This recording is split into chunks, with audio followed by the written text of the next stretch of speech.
No way.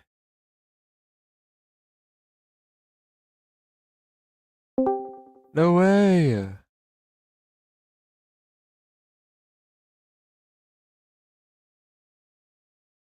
That crashes my game.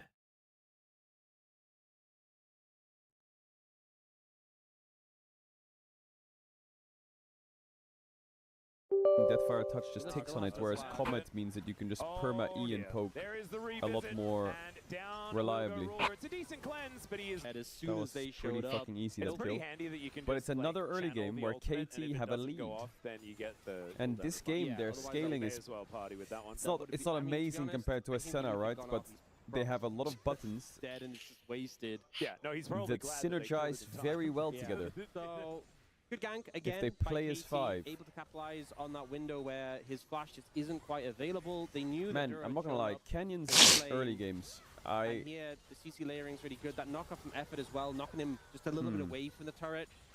I feel like Wasn't the he's hardest just play to pull farming. off, but I think they just did everything right in that situation. I don't mind junglers at And that farm. means 1,000 gold the lead here for KT. 3 grubs But- though over to Gen G. They do have the first Drake. Next one Yeah. coming up in 40 for Gen G. This I would time like a around. little bit more Last time PvP. KT kind of had a monopoly. If Genji Missing out do on win that this series, spike Owner needs to currently. lock in big Both time junglers playing tomorrow. completion. We're looking for an angle here towards BDD though, as now. Okay, nice gonna get a flash. out. Yeah, unfortunately, Chovy just Talia didn't no quite flash have for the his phone ready Drake in 5 time, otherwise seconds. I think BDD is just dead, but the flash I think is it's a still good fight to an take easy for pickup KT. for The very only little problem KT in have terms of is resources Rumble just... Oh, expended. never mind, Ambassador's tipping Teleport top. back to the B4 if they are going to They're fight gonna for give this it... dragon. Or? It looks like Cuz Is it might because be Rel is thinking level about 5? I They think that's do why they're move giving it right. themselves over. I think Genji feel happy about Oh, that. what a because beautiful morning. the Rumble Some Equalizer nice has LCK so much impact into in these early BLGWE fights, for MSI. And Keen still yet to complete his first item. We know that first item spike on the Cheers. Ambassador, very Cheers. significant. We did happened. it. Thank you What so happened? much. And Ops, Mountain this is Soul. a lot to do with you. Trying to grab some plates up there. As there is the crash down. Flash Good out flash. from Duro, but he immediately gets encountered by Cuz, who is able to throw him towards the sky. There's the blast cone, but Effort gets into position. Dawning Shadow. Canyon's trying to keep here. Duro Oh alive. my god, he's still PvPing. alive. As the What? Cuz were called, he's finally taken Oh, it was out, the but it's clone. just Never mind. support for I thought Canyon support. just let him die. I think the things Nah, it was the clone. It was with the how clone though, for started. real. I think I mean, he Genji could have got too stepped upset in about front it, still shot though. down Duro's flash. Canyon does dodge away. I can't feel like investigate Perfect has had Effort. a lot of control in this lane, but I'm not really seeing it represented in the farm. I or the think money you're or anything seeing like glimpses that, as of far the as top effort lane of battle is old concerned. Let's have a look at that this one. Sally But this was looks a having little crash silly outs from Duro, about. But the thing is, they've been Oh fighting my god, constantly and I've had nothing's quite a lot of happened, crash and outs this is about the one Effort in the time, last but 5 it years. seems that in this situation, It's nice to have him back. Canyon got stuck. Chovy has a All quiet I've learned game. from He this generally series goes up about 20 about CS, Effort and is that we that's need to precisely keep what's him away happened from blast cones. here. The game Not just yet allowed does to have his right dash click him cannon, ever though. again. Feels very this stage. I'm trying my very best to stay impartial as Kane. Good Perfect flash. execution going to get Well, flashed this there game's by gonna come Perfect. down to the third Drake likely. And by perfect execution, I mean I don't public. think Chovy will get Doven. Chovy normally plays the weak side really well. Now looking to close in on Chovy here. Effort going to be moving on over. There's the Magnus Storm to hold him in position. And he needs to get out of the way of the seismic shove. He does manage to pass that test, but now the curtains have been called. Oh my goodness. Dodges the last one though. We just need an auto from BDD Okay, he's and in they need do of help. manage to take him. It's time for a name change, Jin. Let's call ourselves Yeah. Missing. A tough one.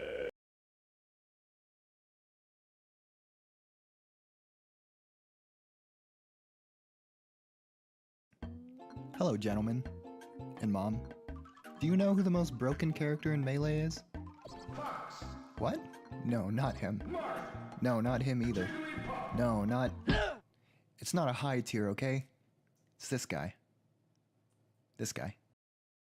Currently, Mr. Game & Watch sits at the top of F tier, higher than 7 other characters, which in itself is a bit surprising given his very special characteristics such as being the only character not able to L-cancel all of his aerials, having the worst shield in the game, being tied for second lightest character along with Jigglypuff, having a very linear, albeit long, recovery, and having by far the worst spot dodge in the game. On the flip side, however, Mr. Game & Watch boasts fantastic disjointed moves like forward and down smash, along with his forward and neutral air, which is the strongest neutral air in the game, solid follow-ups off of grabs, a chain grab on Fox, Falco, Captain Falcon, and Pikachu, no shortage of kill moves, and of course, his X Factor in the form of Side B. Mr. Game & Watch is interesting in that, while he's a completely unfinished, broken disaster, he's also not horrible, and he's even tournament viable. In 2019 alone, character specialist Curb has gotten wins on multiple members of the top 100, namely Ryan Ford, Toussaint, HT, 42nd, Cobb, and Vortex. And in years prior, he's beaten players like The Moon, Duck, and Slox. Oh! I nutted. He even took a game from Hungrybox in a money match. So what makes him the most broken character in Melee? First, let's go back to what I said about Mr. Game & Watch being the only character in Melee unable to L-cancel all of his aerials. There's a reason for this. Because of an oversight by the developers, the game actually sees his back, neutral, and up aerials as special attacks. Yeah, the moves you do with the B button. And of course, because you can't L-cancel special moves, you can't L-cancel those 3 moves either. So if you really think about it, Mr. Game & Watch actually only has 2 aerials, forward and down aerial, and 7 special moves. His 3 extra special moves are just down to the C stick and A button. Wrap your head around that one. His spot dodge is dog shit.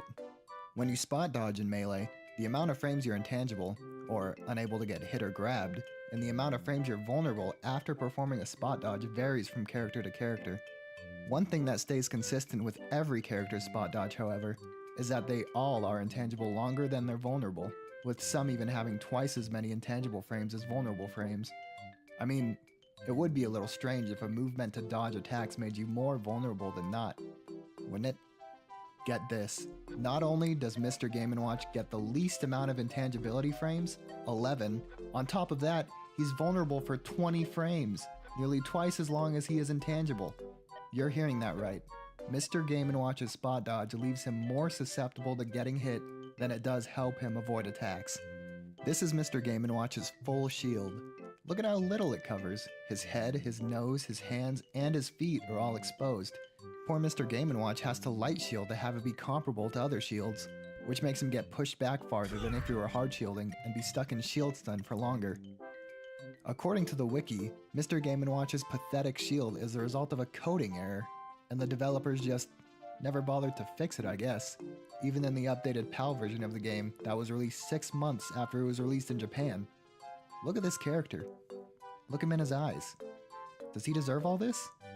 Strangely, Mr. Game & Watch shares the same fast falling speed, walking speed, traction, and gravity as Mario, leading much of the community to speculate that his attributes were copied over from Mario's and then left unchanged due to time restraints. It's not that far-fetched considering how clearly unfinished the character is already, and the fact that the game was developed in only 13 months. One of the in-game trophies for Mr. Game & Watch reads, "His image is known far and wide, and respected by gamers everywhere." Well, if that were true, why didn't you respect him, Sakurai? Why is this character such a mess? Why is this character so broken?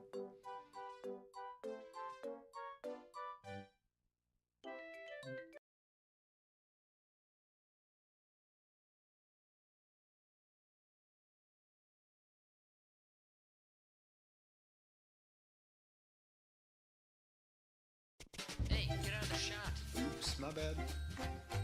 The word viable comes up often in conversations about Melee, from veterans, newer players, spectators, and even people who don't care much for the game at all. Something I see come up a lot with the last group in particular is the number of viable characters Melee has. 6, 5, 4, and even as low as 3. It seems that everyone has their own number of characters they consider tournament viable, with some being, less valid than others. And as more and more people weigh in on the matter, the number of arguments over the subject increase and the Reddit and Twitter replies get more and more angry, the prospect of achieving a truly satisfactory list of viable characters seems further and further away. So fuck it. Allow me to stoke the flames, but in a video form.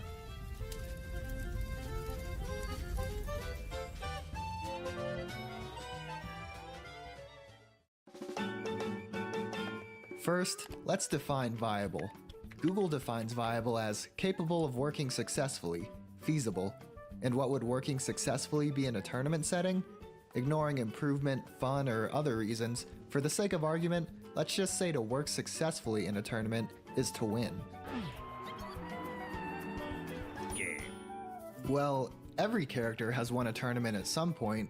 counting locals of course, but to say every character in Melee is viable would not only be an unsatisfying answer, but also disingenuous. Obviously, locals aren't what people are talking about when discussing viable characters winning tournaments, so let's narrow down the tournaments that we'll be looking at to only the top tournaments, the tippy top, majors, and super majors. For the sake of this video, we'll define majors as tournaments with a few top 10 players and a larger amount of top 100, like Smash Summit, Shine, and Pound. Super majors will be defined as having many top 10 players, many top 100 players, and then some, like Genesis, Super Smash Con, and Big House. Here's a list of all the characters that have worked successfully or won a relatively recent major or super major without the use of secondaries.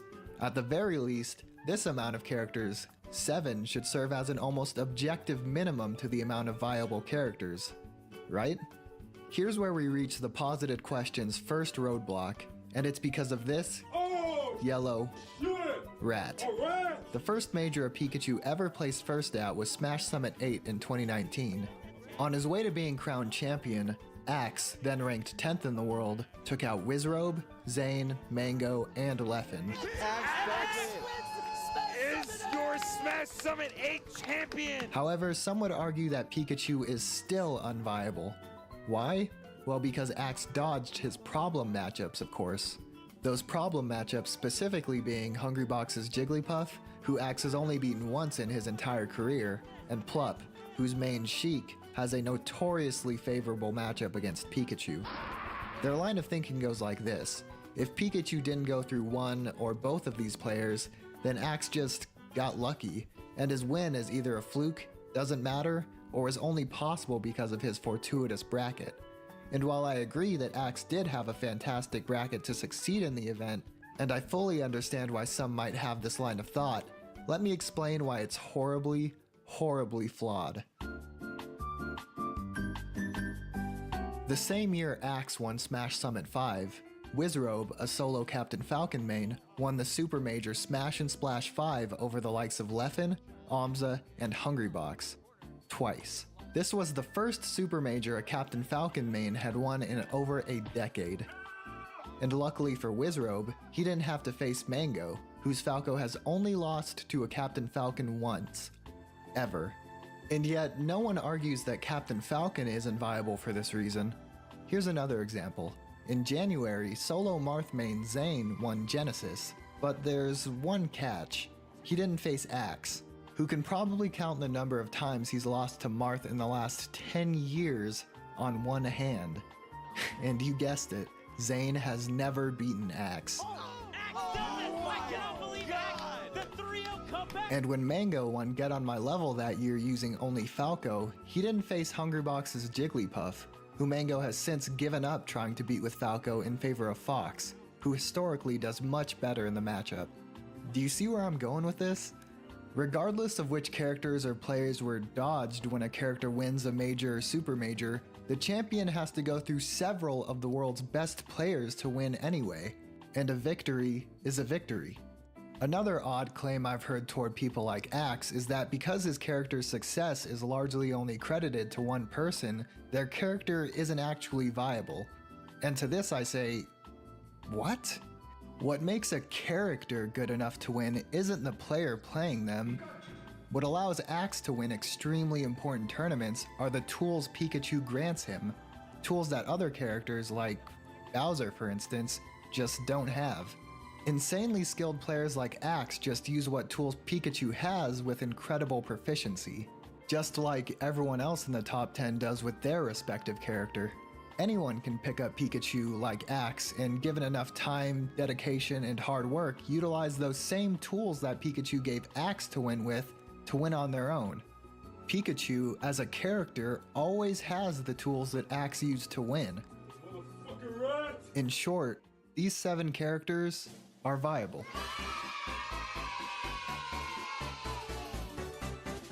Now that we've established that, let's take that definition of viable and throw it in the trash. And make the trash can explode. Now let's re-Google the definition and this time closely inspect this first word it uses. Capable. Capable of working successfully. Capable implies potential, not necessarily that it already has worked successfully. Having already won a tournament isn't what makes a character viable, though that obviously proves they are. In competitive video games, people measure viability by their potential to win significant events. This is why tier lists work in a number of different tiers rather than just viable and unviable. Because though Pikachu can win prestigious events, he doesn't have nearly as much potential as, say, Fox, Jigglypuff, and Marth.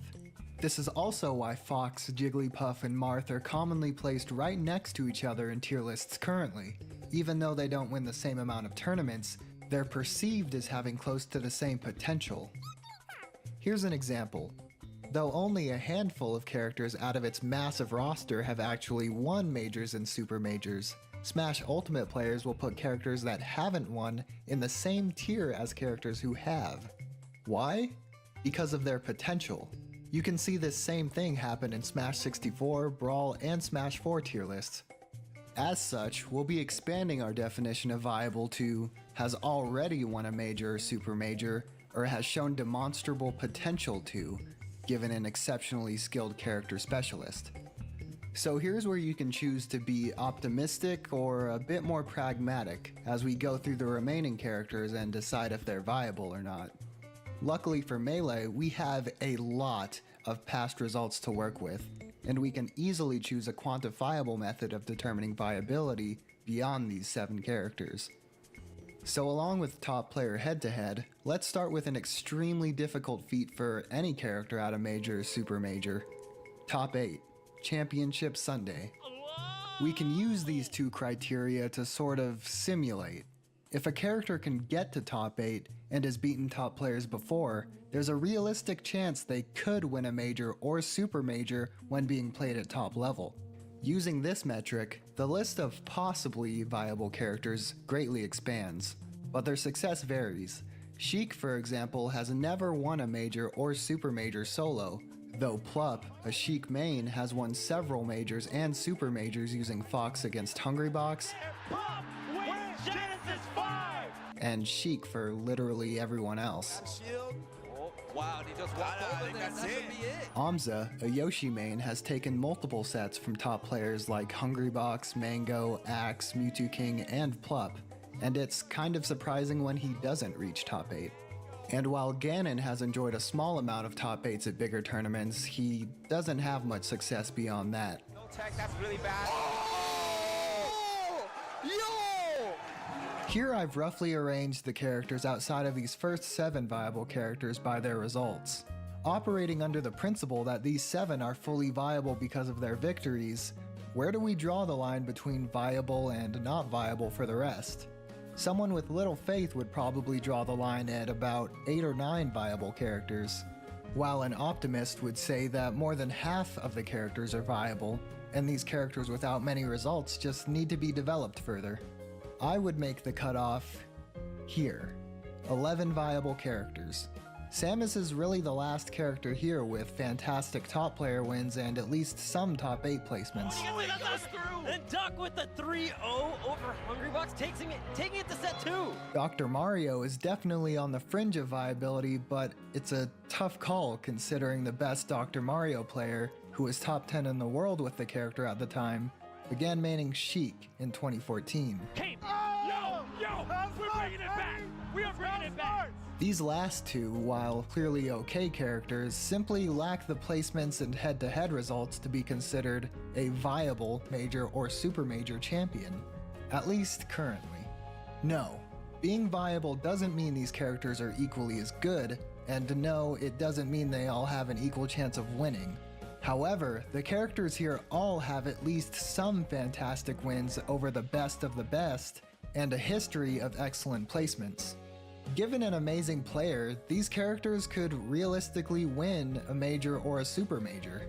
These characters are capable of working successfully. 11 characters, just a little under half the cast, seems good to me right now. What do you think?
It is very dark.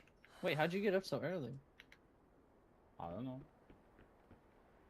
I think we need more wood.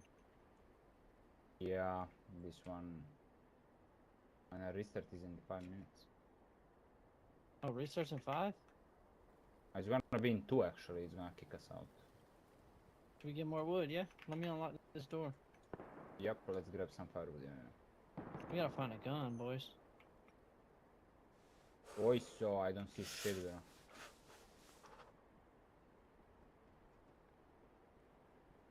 Get some wood. We can find a gun, maybe.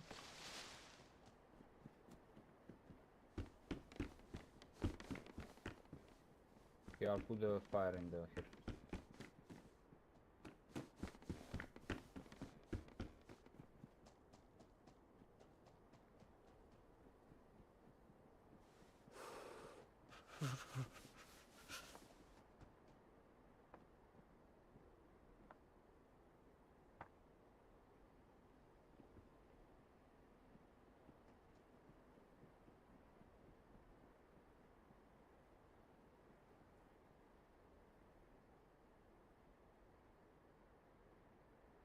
Okay.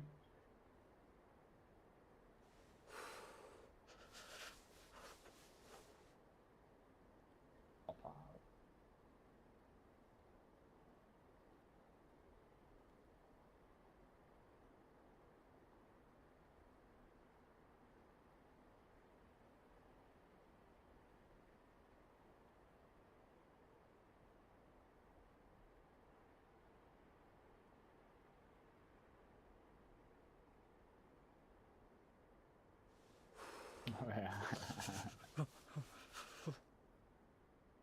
I mean, a map is not designed to be, you know, fashion, but I like to like grab some skirt and shit like that if I'm a female character.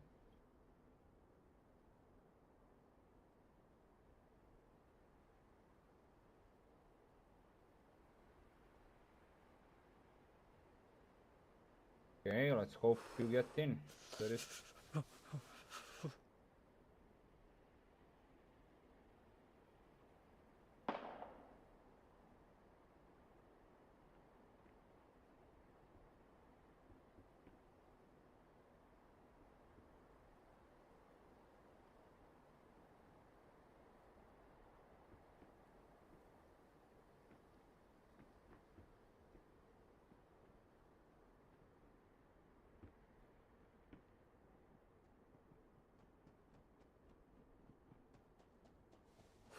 Yo, Alex, you good?